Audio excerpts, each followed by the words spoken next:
অসম কংগ্ৰেছ দলে অসমৰ যুৱ শক্তিৰ ওচৰত ৰাকেশ পালৰ হোৱা নিযুক্তিৰ কাৰণে ক্ষমা বিচাৰিব। They must render an public apology যে আমাৰ দিনত ই এটা ভুল আছিল, ভৱিষ্যতে কেতিয়া ক্ষমতাত আহো নাজানো, কিন্তু যদি কেনেবাকৈ ক্ষমতাত আহিব পাৰো এনেকুৱা ভুল আৰু আমি জীৱনত দ্বিতীয়বাৰ নকৰো। অসমৰ যুৱ প্ৰজন্মৰ এইটো অধিকাৰ। They owe this from the Congress party.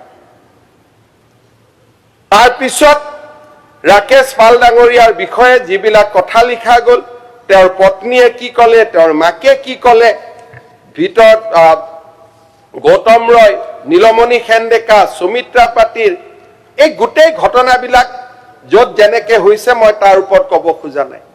বাট আ বেচিক ইনকুৱাৰী বা বেচিক এপইণ্টমেণ্ট প্ৰচেছ যি ধৰণে ৰাকেশ পালক নিযুক্তি দিয়া হ'ল আৰু যি ধৰণে ৰাকেশ পালক 8ৰ পৰা সৰ্বানন্দ সোণোৱাল ডাঙৰীয়া মুখ্যমন্ত্ৰী নোহোৱালৈকে যি ধৰণে দুৰ্নীতি কৰাৰ লাইচেন্স দিয়া হ'ল, হাজাৰজনৰ সপোন ধ্বংস কৰিবলৈ অনুমতি দিয়া হ'ল, আমাৰ স্বাধীন অসমত ইমান ডাঙৰ অন্যায় অসমৰ যুৱ প্ৰজন্মৰ বিৰুদ্ধে কেতিয়াও হোৱা নাছিল। অসম কংগ্ৰেছ দলে অসমৰ যুৱ শক্তিৰ ওচৰত ৰাকেশ পালৰ হোৱা নিযুক্তিৰ কাৰণে ক্ষমা বিচাৰিব।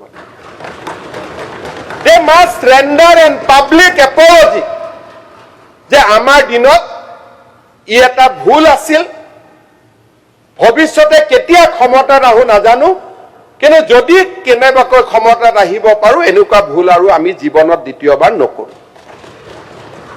অসমৰ যুৱ প্ৰজন্মৰ এইটো অধিকাৰ। They owe this from the Congress party.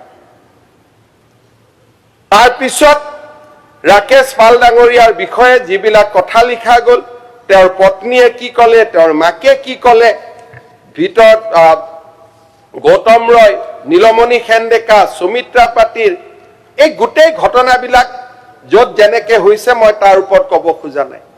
বাট আ বেচিক ইনকুৱাৰী বা বেচিক এপইণ্টমেণ্ট প্ৰচেছ যি ধৰণে ৰাকেশ পালক নিযুক্তি দিয়া হ'ল আৰু যি ধৰণে ৰাকেশ পালক 8ৰ পৰা সৰ্বানন্দ সোণোৱাল ডাঙৰীয়া মুখ্যমন্ত্ৰী নোহোৱালৈকে যি ধৰণে দুৰ্নীতি কৰাৰ লাইচেন্স দিয়া হ'ল, হাজাৰজনৰ সপোন ধ্বংস কৰিবলৈ অনুমতি দিয়া হ'ল, আমাৰ স্বাধীন অসমত ইমান ডাঙৰ